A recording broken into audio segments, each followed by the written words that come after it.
একদা যে মিছিলের গর্জন রাজধানী কাঁপিয়ে দিত, সেই রাজপথ আজ শান্ত। দিল্লি থেকে বার্তা আসছে বারবার, কিন্তু মাঠের সেই চেনা কর্মীদের আর খুঁজে পাওয়া যাচ্ছে না। কেন? রবীন্দ্রনাথ ঠাকুর বলেছিলেন না যে অন্ধকারে মানুষ যদি সত্যকে না দেখে তবে সে ছায়া দেখে ভয় পায়। আজ আওয়ামী লীগের কর্মীরা এই ছায়া দেখে ভয় পাচ্ছে, নাকি নিজের দলের নেতাদের ভণ্ডামি দেখে মুখ ফিরিয়ে নিয়েছে? দারুণ প্রশ্ন করেছ। আজকের বিষয় শেখ হাসিনার কথা কর্মীরা কেন আর আগের মতো শুনছে না। আমরা আজ কোনো পক্ষ নয়, কেবল বাস্তবতার আয়নায় সমাজকে দেখার চেষ্টা করব।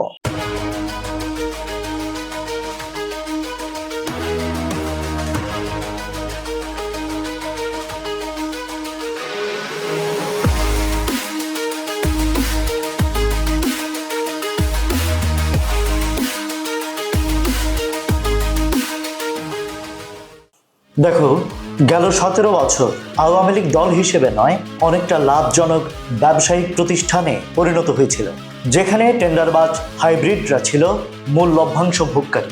একদমই তাই। একে বলা যায় সুসময়ের কোকিল সিনড্রোম। যখন দল ক্ষমতায়, তখন নব্য হনকুবেরদের ভিড়ে কোণঠাসা ছিল সেই ত্যাগের রাজনীতি করা কর্মীরা। এখন যখন দুর্দিন, সেই হাইব্রিডরা কি আর রাজপথে পুলিশের লাঠি খেতে আসবে? তারা তো এখন পাহাড় সম সম্পদ বাঁচাতে বিদেশের বিলাসী জীবনে অভ্যস্ত। ঠিক বলেছ। যে কর্মীটি একবেলা না খেয়ে কেবল নৌকার বঙ্গবন্ধুর আবেগে রাজনীতি করেছে, মামলার ঘানি আজ তাকেই টানতে হচ্ছে। অথচ হাজার কোটি টাকা পাচার করার নেতারা এখন অন্য দলের নেতাদের সঙ্গে তলে তলে পার্টনারশিপে ব্যবসা করছে। এই চরম বৈষম্য কি কর্মীরা বোঝে না? বোঝাই তো স্বাভাবিক। একে বলে মাথাহীন শরীর। শরীর আছে, কিন্তু নির্দেশ দেওয়ার মতো সুস্থ মস্তিষ্ক নেই। যারা ক্ষমতার মধু খেলো তারা গর্তে লুকিয়েছে, আর কর্মীদের বলছে রাজপথে রক্ত দিতে। এখন কর্মীরা এই ভণ্ডামি ধরে ফেলেছে। ঠিক বলেছ। তবে একটা অদ্ভুত সমীকরণ আছে কিন্তু। কি সেটা? বর্তমানে নিত্যপণ্যের দাম আর অস্থিতিশীল পরিস্থিতির কারণে মানুষের মধ্যে এক ধরনের হতাশা তৈরি হয়েছে।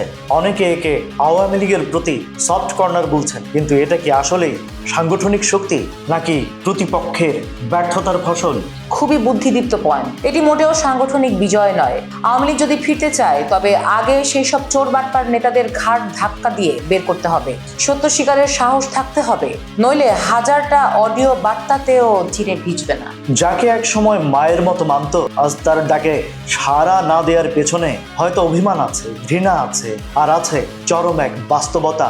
রাজনীতি যখন নীতিহীন হয়ে পড়ে, তখন তার পরিণাম এমনই হয়।